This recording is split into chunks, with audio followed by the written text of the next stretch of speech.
Hi, I'm Finn, for those that don't know me. I live in London, the great capital of England, and today I'm making a video because it's the first day of my new life.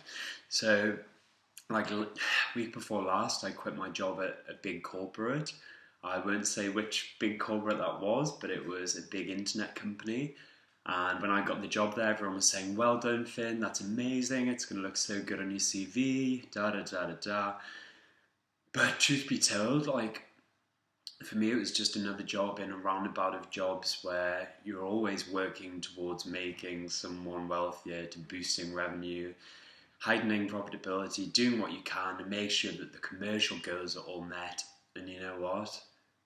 I just got so sick of it.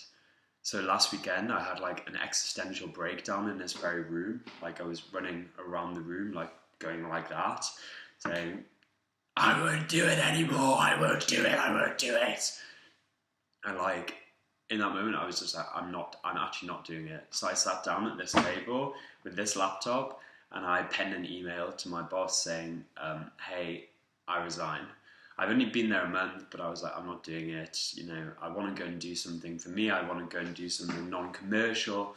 And yeah, so I woke up the next morning and truth be told, I thought, shit, what have I done? Like impulsive decision, rash decision.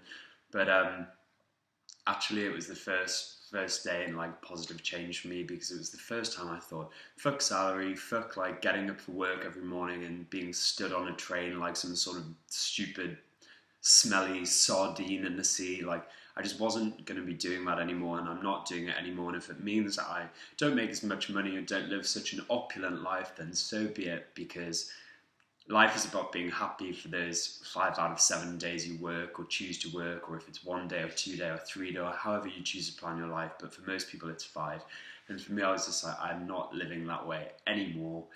So this is the first day where I'm doing nothing, I'm sure some people will call it, but actually I've kind of been reflecting, and for me it's really key that I don't jump into making a mistake again. This time I want to take my time, work out what's important to me, what I want to be doing with my life, and then take it from there, but slowly and surely and steadily wins the race.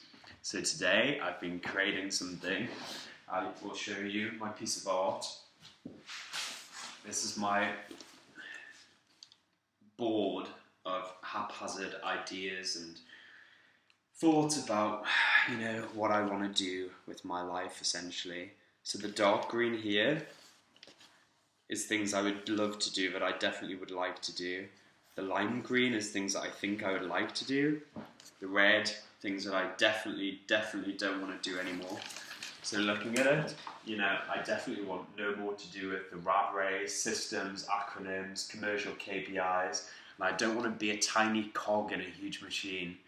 Like, that's so true. So of all the bizarre ideas I've gotten written down there, some match together, like, I don't know, like doing something political, not-for-profit, charity, helping the ill, NHS, all of that. And then some are just like in a completely different universe, like having a food van. And like it's really difficult being human, because often your aspirations and wants and desires don't match together. And that's so true for me. I mean, for lots of people it's as simple as, I grew up wanting to be an astronaut and I went down this path or whatever, like thing you've always wanted to do. It's never been like that for me. And I think a lot of people will it will resonate with them when I say, when you're 8 years old and your auntie comes up and says, "Hey, what do you want to do when you're older?" And you say, "I don't know." And they say, "It's fine, you're 8. You've got your whole life ahead of you." There's four famous words: whole life ahead of you. That's 5. Okay, whatever. And then when you're 12, they say, "What do you want to do? Have you decided?" And you say, "No." And they say, "You've got your whole life ahead of you." 14, 15, 16, 17, you've got your whole life ahead of you. You don't need to rush into anything. And then all of a sudden you're 21 and they're like, "What do you want to do with your life?" And you're like, "I don't know." And then you get this kind of stern, "Well, you better get thinking" kind of look. And it's like, oh, you've changed your tune. And then you get to my age and you're 24 and you're like, shit, I still don't know what I want to do. And no one helps you work out what you want to do. I mean, we all have the careers service at school, at university, or whatever, but come on, like, they don't help you, they just give you jobs that you can apply for. And that's not the same thing. So this time, what I'm doing is I'm stepping away from the job descriptions, the job adverts, all of that, because they are tangible things I could do, I could apply for and conceivably do. This time, I want to kind of create a job that I want to do and then look for that job rather than the other way around where the job's created and it looks for me, sort of thing. So, yeah, that's where I'm at right now. I just wanted to put some words down on the paper, if only to kind of remind myself of this funny chapter a few months down the line when I'm probably picking up dog shit off the streets for a living.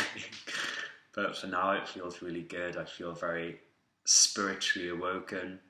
And I think at times we all actually need a little bit more impulsiveness and decisiveness and to be basically a bit more human. And yeah, so I'm going to get back to my haphazard spiritual journey here. And yeah, stay tuned for more of my wacky musings. Bye!